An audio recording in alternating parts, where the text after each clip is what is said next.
అందరికీ నమస్కారం. IYR talks మొదలుపెట్టి ఎఫెక్టివ్గా పోస్టింగ్స్ మొదలుపెట్టి ఒక సంవత్సర కాలం అయింది. ఈ సంవత్సర కాలంలో సబ్స్క్రైబర్స్ బేసు 3,000 నుంచి 33,000 దాకా పెరిగింది. ఐవైఆర్ టాక్స్ను ఆదరిస్తున్న మీ అందరికీ నా ధన్యవాదాలు. భవిష్యత్తులో కూడా ఇదే రకంగా ఐవైఆర్ టాక్స్ని మీరు ఆదరిస్తారని ఆశిస్తూ ఉన్నాను. Thank you. ఇచ్చేది ఇక్కడ మనకి బోర్లు వేయాలంటే ఎన్ని బోర్లు వేయచ్చు సార్? మ్యాక్సిమం కెపాసిటీ ఎంత దీనికి? ఇది ఇన్ఫైనైట్ క్వాంటిటీ కదా, సముద్రం లేదు దీని కింద. ఫైనైట్ క్వాంటిటీ అన్నప్పుడు ఎంత క్వాంటిటీ అప్రాక్సిమేట్గా దానికి ప్రోగ్రామ్ రాయడం ప్రాసెస్ సుమారు 10 సంవత్సరాలు పట్టిందండి. నేను ఊహించదు 1 వీక్ 10 డేస్లో అయిపోతుంది అనుకుని దిగాను. ఈ ప్రాసెస్లో నేను ఒక ప్రొఫెసర్ గారితో కలిసి వర్క్ చేసేవాడిని. అది ఎన్ని పేపర్లు రాసాము, ఇంటర్నేషనల్ జర్నల్స్లో సుమారు 70-80 పేపర్లు వెళ్ళేయండి ఈ ప్రాసెస్లో. అంటే సైంటిఫిక్ అప్రోచ్ వెనకాల బ్యాక్గ్రౌండ్లో నడుస్తుంది. ఇక్కడ ఇది చేస్తూ ఉండగా అడ్మినిస్ట్రేటివ్ స్టాఫ్ కాలేజీలో వాళ్ళు ఒక వరల్డ్ బ్యాంక్ ప్రాజెక్ట్ వచ్చిందండి. ఆ వేళకి జైపూర్ సిటీకి రాబోయే 30 ఏళ్ళకి వాటర్ రిక్వైర్మెంట్స్ ఎలా ఉంటాయి, దాని సప్లై లైన్స్ అంటే పైప్ లైన్స్ ఎలా వేయాలి ఏమండి, అది ముందర ఎస్టిమేట్ చేసి ఆ ప్రాజెక్ట్ కోసం వాళ్ళు పేపర్లో అనౌన్స్మెంట్ ఇచ్చారు. అంటే water management specialist with computers అని. అది పర్ఫెక్ట్గా నాకు సూట్ అయ్యి ఎన్జిఆర్లో వర్క్ చేయబట్టి ఎలా పెడుతున్నాయి చూడండి. సో అక్కడికి వెళ్ళాను. వెళ్ళిన తర్వాత యాస్కీలో ఆ ప్రాజెక్ట్ సక్సెస్ఫుల్గా చేసామండి. అంటే ఆల్మోస్ట్ 2010-15 దాకా ఎలాంటి పాపులేషన్ గ్రోత్ ఎలా ఉండొచ్చు, ఏ ఏరియాస్ ఎక్కడ ఉండొచ్చు అని ఎస్టిమేషన్ తోటి కొంత వేసి ఉంటుంది. దానికి ఎంతంత వాటర్ ట్యాంక్స్ ఎక్కడ కట్టాలి, ఏ లెవెల్లో వెళ్ళాలి, అవన్నీ ఎస్టిమేట్ చేసి ఇచ్చామండి. జైపూర్ వేసి ఇచ్చామండి. అది చాలా సక్సెస్ అయింది. వరల్డ్ బ్యాంక్ అప్రిషియేషన్స్ అని వచ్చాయి.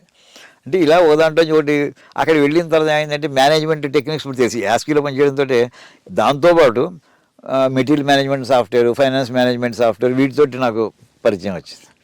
ఇది అవుతూ ఉండగా ఒక ఆయన అన్నారు, అవసరంలో ఇక్కడ ఊళ్ళో కొంతమంది స్టూడెంట్స్ కంప్యూటర్ నేర్చుకోవాలనుకుంటున్నారయ్యా, నువ్వు వచ్చి సాయంకాలం ఒకటి నీ ఆఫీస్ టైం అయిపోయి చెప్పచ్చు కదా. చెప్తానంట మేము మామూలుగా క్యాజువల్గా. నేను అంత ముందర ఇప్పుడు ఎంటెక్ వాళ్ళకి బీటెక్ వాళ్ళకే పాఠం చెప్పేవాడిని ఈ కంప్యూటర్ సైన్స్. నేను అక్కడ వెళ్ళేప్పటికి ఆ వేళ 6వ క్లాసు వాళ్ళు 5 కుర్రాళ్ళు ఉన్నారండి. ఊహ కదా సార్. నేను స్టన్ అయిపోయిన. ఇప్పుడు ఏంటి 5వ క్లాసు వాళ్ళు వీళ్ళకి 6వ క్లాసు వాళ్ళు వీళ్ళు ఎలా పాఠం చెప్పాలి అసలు? వీళ్ళకి ఎక్కడి నుంచి ఏ స్థాయి నుంచి నేను ఎంత దిగిరావాలి? 2 ఆటండి. పాఠం చెప్పకుండానే వెళ్ళిపోవాలి, పాఠం చెప్పేనే వెళ్ళాలి. చెప్పే చూద్దామని ట్రై చేసి చిన్న కాన్సెప్ట్ తీసుకుని వాళ్ళ లెవెల్కి దిగి ఎక్స్ప్లెయిన్ చేస్తే వాళ్ళు బాగా పికప్ చేశారండి. అరే చెప్పకపోవడం పొరపాటు మంది అసలు. 1982 అండి. 43 ఏళ్ళకి. అది మన లిబర్టీ దగ్గర డేటామాటిక్స్ అని ఉండేదండి. ఇప్పుడే మీరు చూసి ఆ కార్నర్లో టర్నింగ్లో ఉంటుందండి. అక్కడ ఆ బిల్డింగ్లో జరిగిందండి సంఘటన. అది అవుతుండగా తర్వాత అప్పుడు ఏమనిపించిందంటే వాళ్ళెవరికో పాఠం చెప్పడం మనమే కొన్నాళ్ళు పెట్టుకుందాం అని చెప్పి నేనేం చేశానంటే ఇండిపెండెంట్గా కంప్యూటర్ సెంటర్ కూడా నడిపించానండి ఒక 2 years. ఇది అవుతుండగా ఇంతట్లో జేఎన్టీలో ఒక ప్రాజెక్ట్ వర్క్కి కంప్యూటర్స్, ఈ water management, rural electrification corporation RGC అంటాం కదా, వాళ్ళది ఈ కంప్యూటర్ ప్రాజెక్ట్ ఏదో వచ్చిందండి. దానికోసం మళ్ళీ నన్ను అందులోకి సెలెక్ట్ చేసుకున్నారు వాళ్ళు. అందులోకి అలా అది 1 year అసైన్మెంట్. అది అందులోకి అక్కడ వెళ్ళిన ఆ సాఫ్ట్వేర్ అంతా డెవలప్ చేసామండి. అది అవుతూ ఉండగా ఇంతట్లో నేను ఇంకొక ఆయన కలిసి వర్క్ చేస్తుంటే నా కొలీగ్కి ఆయనకి హెల్త్ ప్రాబ్లం వచ్చింది. వెంటనే ఏం చేశానంటే నిమ్స్ హాస్పిటల్కి తీసుకొచ్చానండి ఆయన. ఆ నిమ్స్ హాస్పిటల్కి తీసుకొచ్చాను. ట్రీట్మెంట్ అయిపోతుండగా ఇంతట్లో కాకర సుబ్బారావు అప్పుడే ఛార్జీ తీసుకున్నారు. ఆ ఛార్జ్ తీసుకున్నప్పుడు పక్కన నేను ఉన్నాను, పేషెంట్ అసిస్టెంట్ కింద ఉన్నాను. సో మీరేం చేస్తారంటే జేఎన్టీలో ప్రొఫెసర్గా చేస్తున్నాను, మరి నిమ్స్కి వస్తారా మీరు అని అన్నారు.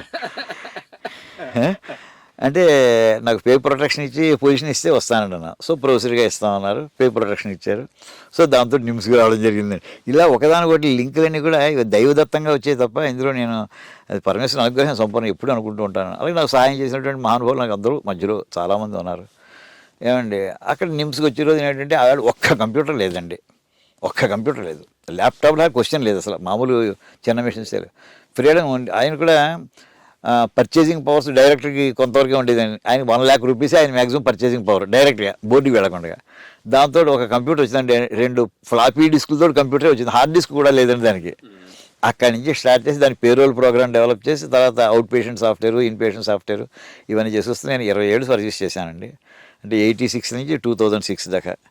ఆ 20 ఏళ్ళు నేను రిటైర్ అయ్యేప్పటికి సుమారు 500 కంప్యూటర్ టెర్మినల్స్ తోటి గ్రాండ్ నెట్వర్క్ బిల్డప్ చేసి బయటకు వచ్చానండి. అదే ఇందులో గొప్ప సాటిస్ఫాక్షన్ ఏంటంటేనండి, రీసెర్చ్ చేయడానికి మామూలుగా పేషెంట్ డేటా ప్రిజర్వ్ చేసామండి. ఈ వేళ అదృష్టం ఏంటంటే ఏ సంవత్సరం ఉంటుందో ఉండదో 15 కోట్ల మంది పేషెంట్స్ డేటా ప్రిజర్వ్ అయ్యి ఉందండి అక్కడ నిమ్స్లో. అంటే ప్రతిరోజు కూడా రాత్రి 2:30 3:30 దాకా టైం పెట్టామండి. అప్పుడు సిస్టమ్ డౌన్ చేస్తాం ఇంటెన్షన్గా బ్యాకప్ తీసుకోవడానికి. అలా ఆ బ్యాకప్ చేసేవాడిని కూడా వెనక్కి దాన్ని హార్డ్ డిస్క్లో కాపీ చేస్తుంటాం. ఇలా చేసుకోవడంతో ఎవరైనా రీసెర్చ్ చేయాలంటే ప్లెంటీ ఆఫ్ డేటా అండి. అక్కడ ఉన్నంత తెచ్చారంటే పేషెంట్ పాపులేషన్ ఎక్కువ ఉంటుంది, వెరైటీస్ ఆఫ్ డిసీజెస్ ఉంటాయి. అంటే బెస్ట్ ట్రీట్మెంట్ కూడా ఉన్నటువంటి ఆర్గనైజేషన్స్ అదే ఎక్కువ నడిచింది. ఈ మధ్య కార్పొరేట్స్ వచ్చాయి కానీ సెల్ఫ్లెస్గా వర్క్ చేసేటువంటి సంస్థ అది. అదో త్వరో సాటిస్ఫాక్షన్ ఇచ్చినటువంటి నాకు ఒక కార్యక్షేత్రం అయిందండి. ఇవన్నీ అవుతూ ఉండగా అంటే ఒకదాంతో ఒకటి ఎవాల్వ్ అవుతున్నాను నేను. అక్కడ అవుతుండగా 1991లో నేను 2006 దాకా ఉన్నా కానీ 86లో చేరాను. 91లో గోదావరి పుష్కరాలు వచ్చాయండి.